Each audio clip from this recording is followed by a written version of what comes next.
Shalom and welcome back. Today we are talking about Abraham's sword, the ultimate test of faith, the knife raised in obedience, and the God who provided, the sword that never struck. One of the most profound and emotionally intense moments in Scripture is when Abraham lifted his knife, often understood as a small sword, to sacrifice his son Isaac. And Abraham stretched forth his hand and took the knife to slay his son. Genesis chapter 22, verse 10. This act is a defining moment in biblical faith, obedience, and divine provision. The image of Abraham's knife, or short sword, poised over Isaac, is one of complete surrender to God's will. However, at the last moment, God intervened. Lay not thine hand upon the lad, neither do thou anything unto him. For now I know that thou fearest God, seeing thou hast not withheld thy son, thine only son from me. Genesis chapter 22, verse 12. This event, known as the binding of Isaac, is one of the most powerful foreshadowings of Christ's sacrifice and serves as a lesson in unwavering faith. The sword of Abraham represents the ultimate test of faith and obedience, a prophetic picture of God's sacrifice of his own son, the power of divine provision. Jehovah Jireh, the Lord will provide.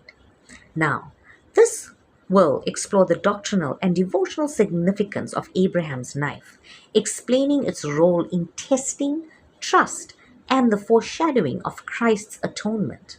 The sword of Abraham as a symbol of ultimate faith.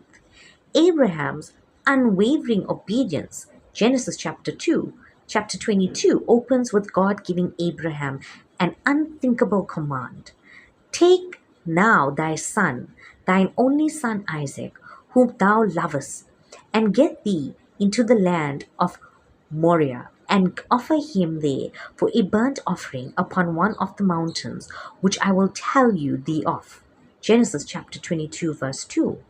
This command was unprecedented for several reasons. Isaac was the promised son, the one through whom God had said Abraham's descendants would be named. Genesis chapter 21, verse 12.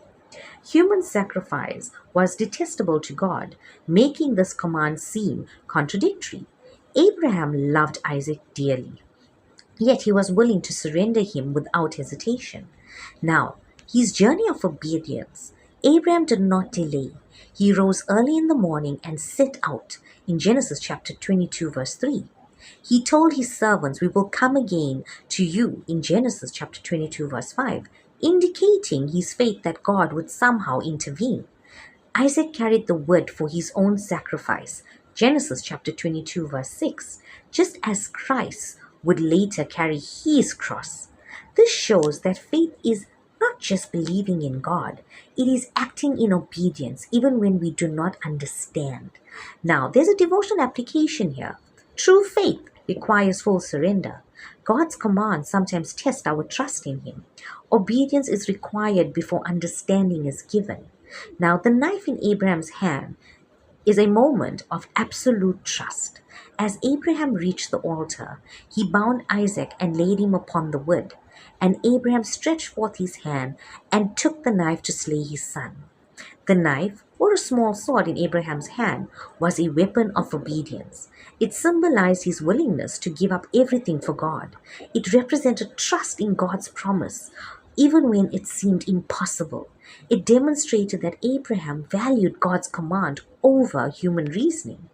At the very moment Abraham was about to bring the knife down, the angel of the Lord called out, "Lay not thy hand upon the lad, neither do thou anything unto him." God never intended for Isaac to die. This was a test of Abraham's heart, revealing faith requires action, but God always provides a way. God was never looking for Isaac's life, but Abraham's full surrender. Trusting God means holding nothing back. God bless and shalom.